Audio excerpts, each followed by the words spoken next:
This is the whip stitch, and we will be using it throughout the year to stitch down our applique pieces and then embellish them afterwards. I'm just working with some wool felt here. The first thing you want to do is secure your applique piece to your background. I've used staples, and that does work well in wool. You just need to be careful when you remove them that you don't dig under the wool. You can also use pins. Applique pins are a good idea. They are shorter. You could use little spots of glue. So however you want to secure it will work. For the camera, I'm going to be using a number 8 pearl cotton and in a contrasting color. But most of the time, you will want to use a matching thread. You could use one strand of floss. I really like this thread, and I'm not sure I'm saying it right, but it's Genziana. And it is a mixture of acrylic and wool, and it's fuzzy, so if your color is close to your applique, then it kind of just disappears into the wool. So you do want to match your color to your applique piece if you're trying to have it disappear. We're ready to start stitching. The first thing I want to show you is how to tie a quilter's knot. That's what I usually use to start. I lay the tail of my thread, and I have already threaded my needle, over the needle.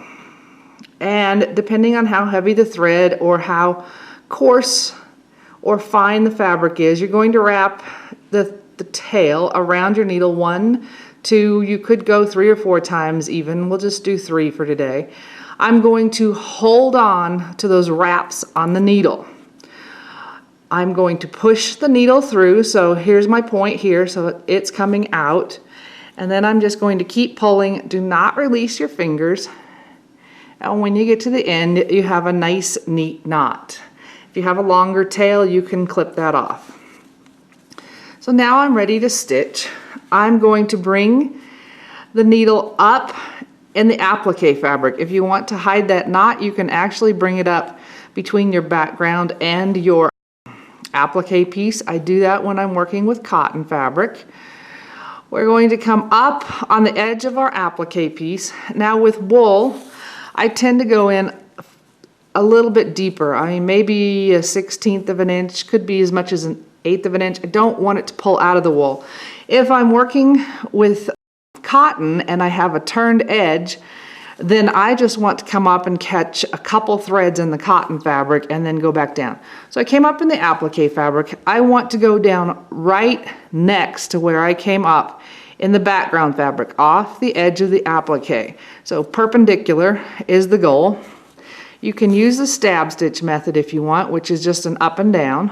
I'm going to move forward, come up in my applique fabric again, pull the needle through, and then again down off the edge of the applique, straight over from where I came up. Now the straight over is important because if we go straight, that is the shortest stitch length we can get, which makes it more invisible. If you start going at an angle, you have more thread sitting on the top. So a couple more times using the stab stitch. The stab stitch is kind of slow, but sometimes you need to do it to get exactly where you want. Up in the applique fabric, down off the edge, right next to where I came up.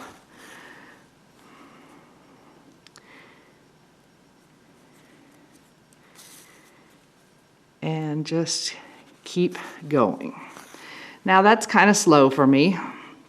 So you can also do it by coming up in the applique fabric, go down off the edge, travel forward with your needle. You can feel it with your finger underneath the fabric, and then come back up in the applique fabric and pull through. And now if you're using a matching thread, if your stitches aren't perfect, it's not going to matter because they won't show.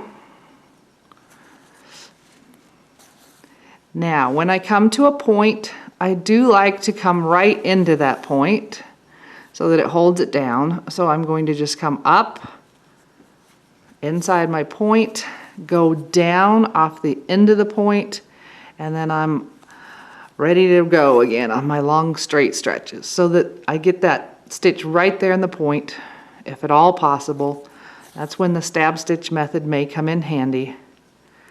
I'm just going to keep stitching until I have the whole piece stitched down.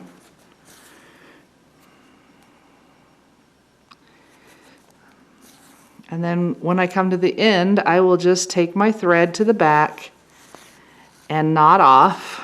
This is how I usually knot off. I take a small stitch, especially in the wool. You won't go through your applique piece, so into the background.